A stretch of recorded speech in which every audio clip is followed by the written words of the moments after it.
You know, my history with Monster Hunter is a little unusual, because despite it now being one of my favorite game series ever, I came to it, let's say, begrudgingly.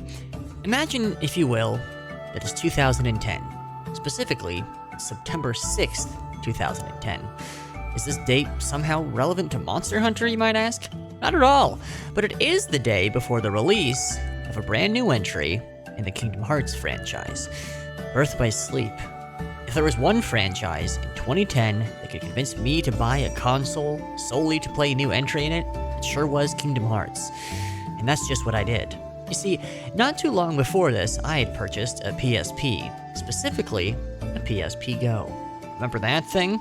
Okay guys, the PSP Go has arrived and this thing is awesome. For the uninitiated, the PSP Go was, at the time, Sony's newest iteration of their little handheld that could, and it came out the box swinging with two big selling points. The first, that form factor, that sliding screen, baby. Ever thought, damn, that Sidekick sure was a cool phone, but I wish there was an actual game console? The PSP Go had you covered. And the second thing, it was digital only? It's not really a selling point, but it sure was a feature. You might hear this and think, well, if they're releasing a digital download-only console, then they'd best be supporting that thing by releasing every game digitally so that nobody feels cheated by their new console purchase.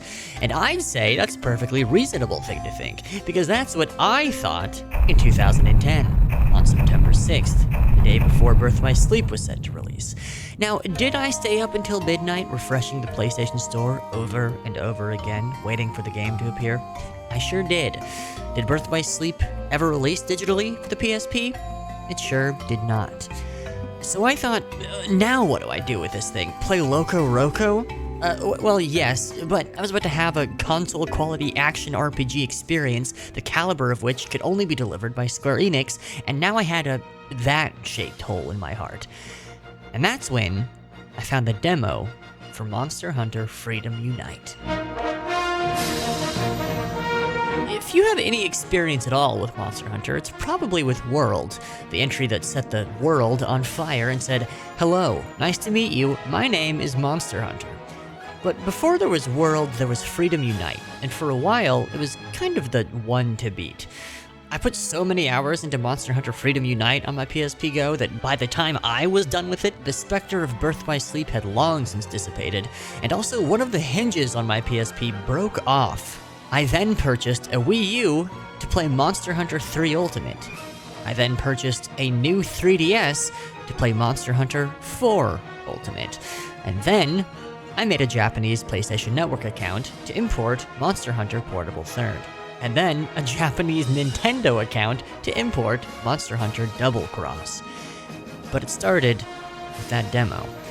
Monster Hunter is kind of an interesting franchise because it's notoriously a bit of a task to get into and learn all of its design languages, but interestingly, it dutifully releases a demo for each and every entry and even the expansions. So a newcomer sees that demo and says, "Hey, this is a good place to start, right?" And all the experienced players go, "No, actually," because the demos are for people that already know how to play the game. Isn't that frustrating? They really just give you a weapon, dump you on a map, and go stab a lizard, son. But more than that, I think the demos give the impression that the game is just hunting monsters, which, given the title, you could be forgiven for assuming. It would be like assuming that Gran Turismo is just about cars, which is not. It's also about jazz. Despite the demo's laser focus on combat, when I think back on Monster Hunter Freedom Unite, the first thing I think of, before the monsters, the maps, the weapons, the cats, is the village.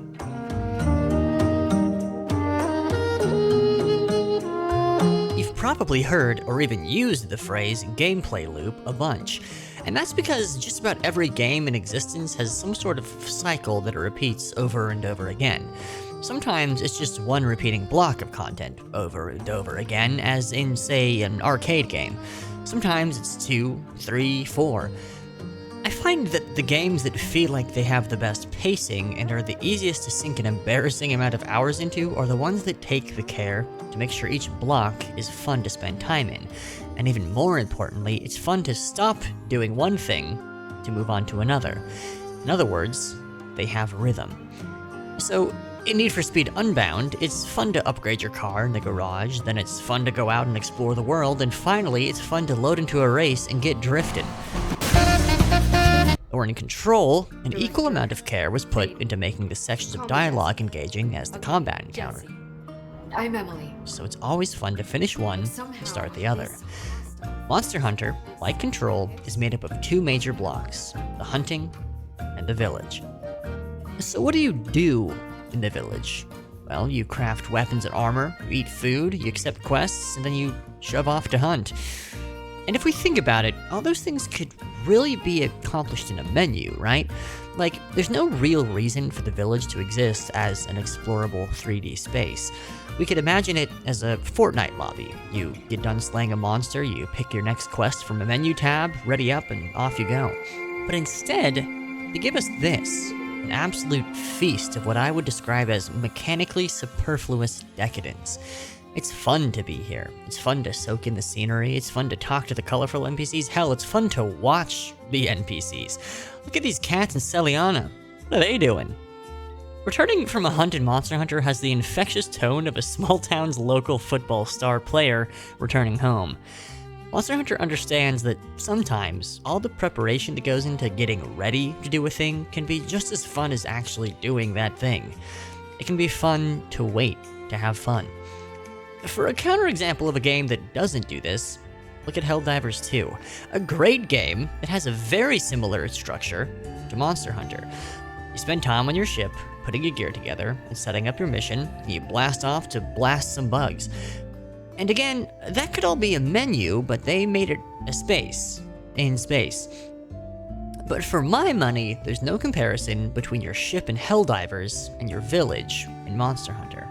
I don't particularly like being in my ship in Helldivers. I just want to go to war.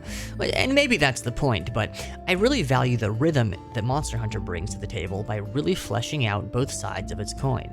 However, I would like to say that the viewing bay in Helldivers, which changes pretty drastically based on where you are in the galaxy, is gorgeous and the exact kind of thing I'm talking about. This makes the ship feel like more than a glorified menu. This makes it feel like a place. And of all the varied places in Monster Hunter, exploding with life and detail, from my meager beginnings in Poke Village or the downright absurd density of set dressing that is Celiana, there's one place that will always be my favorite. That is Port Tanzia.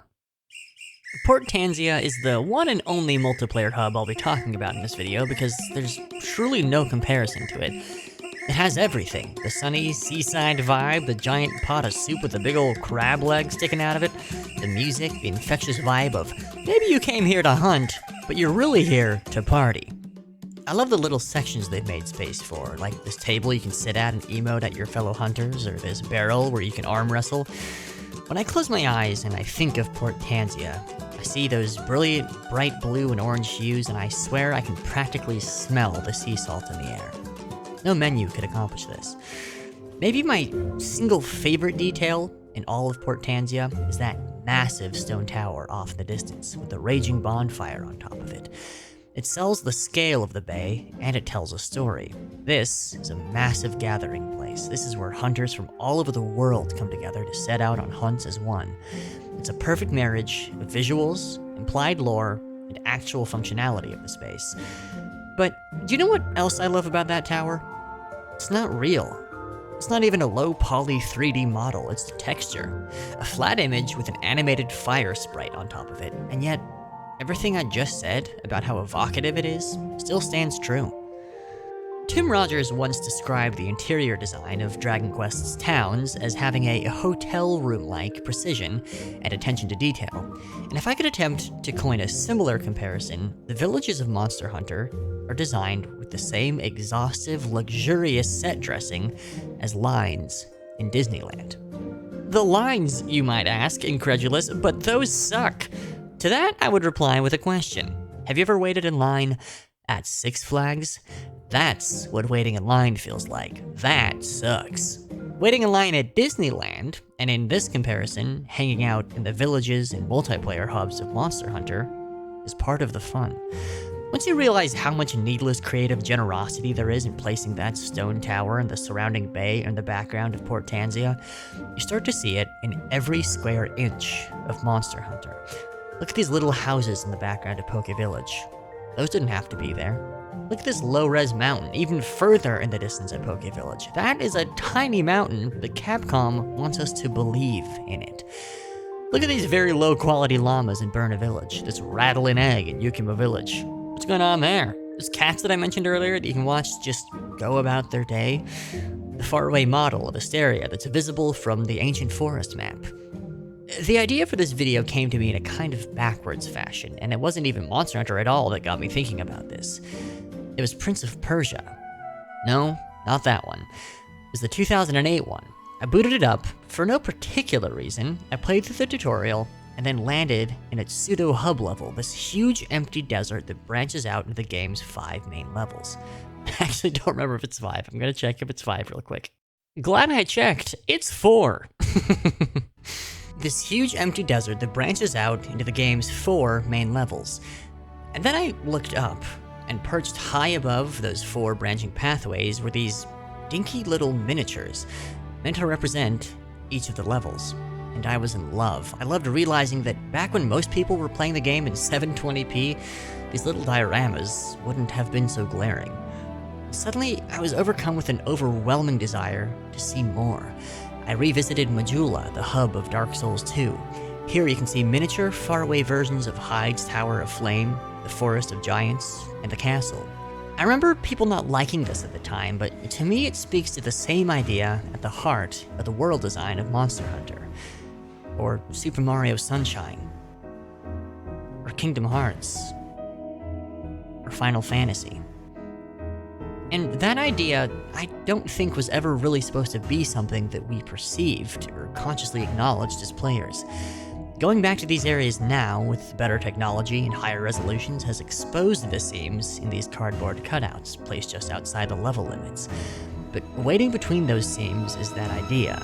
The idea that no matter how far back you go in games, or how much time has passed and developers get better at hiding those cracks, they've all cared about the same thing, which is giving you something to believe in.